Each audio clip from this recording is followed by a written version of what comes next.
whereas inexperienced individuals are typically unable to do so. Non-parents without experience with babies equals 54.3%. Non-parents with moderate experience with babies equals 57.3%. Parents of current parents of young babies can identify a baby's pain cries even if they have never heard this baby before. Learn to speak, and thus it can have a variety of meanings. Professor Mathavon and his colleagues are involved in researching how information is encoded in babies' cries and how human listeners extract this information. Their new study, published today in Current Biology, shows how prior caregiving experience with babies shapes our ability to identify when they are in pain. Babies were recorded crying while experiencing mild discomfort as they were bathed at home, and while in pain as they received a vaccination from a pediatrician. 8 discomfort cries from one particular infant were then played over a 2-day training period to individuals with different experiences of babies. This included non-parents with no childcare experience at all, non-professional experience like babysitting, and extensive professional experience. Parents with children aged 5 or above or with babies less than 2 years old were also involved in the study. After the training period. Thank you very much for visiting my channel. If not difficult, like and subscribe to my channel to always be aware of events. Thank. The participants were asked to group pain and discomfort wails from the baby crying in their training and unfamiliar babies.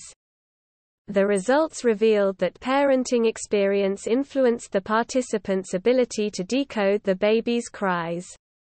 People with little to no experience couldn't tell the difference between cries any better than chance, while those with a small amount of experience performed better. Current parents and professionals did better than chance, while parents of older children and non-parents with professional experience didn't do well with unfamiliar cries. But the parents of younger babies were the clear winners, as they were able to identify the crying contexts of babies even when they'd never heard the cries of that youngster before. Study co-author Camille Fauchon said, "Professional pediatric caregivers are less successful at extending this ability to unknown babies. This was surprising at first. But it is consistent with the idea that experienced listeners may develop a resistance that decreases their sensitivity to acoustic cues of pain." The results show that the acoustic structures of babies' cries are encoded with important information that reveals the reason for their distress. Adults do appear to be attuned to that information, but a human's ability to decode whether a cry stems from pain or discomfort gets better with exposure. The researchers are conducting neuroimaging studies to further explore how experience and parenthood shape brain activity when babies cry. Bonobos are our closest relatives in the animal kingdom. The sound of a baby crying is enough to fill any new parent with dread.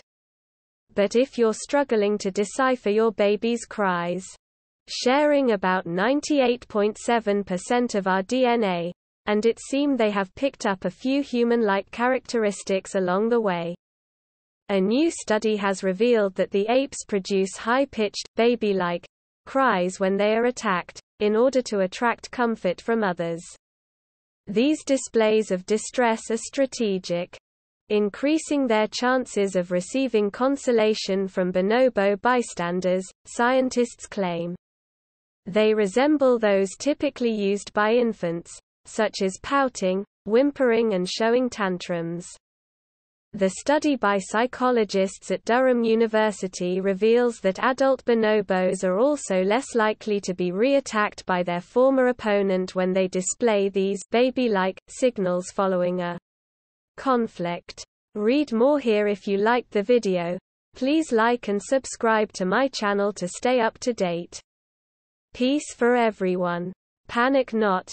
A new study has confirmed that this is not an innate ability, and must be learned with time. Researchers from the University of Saint-Étienne played recordings of babies crying for different reasons to participants from a range of childcare backgrounds. It was found that those with experience caring for babies were better at telling the difference between cries. The team hopes this knowledge will help parents learn how to recognize pain and respond to it even better. Professor Nicolas Mathavon, a professor of bioacoustics, said, "We found that the ability to detect pain in cries, that is, to identify a pain cry from a mere discomfort cry, is modulated by experience of caring for babies. Children over 5 equals 65.5%, pediatric care professionals equals 71.1%, parents of children under 2 equals 71.2%. Crying is the only means of communication a newborn human has before they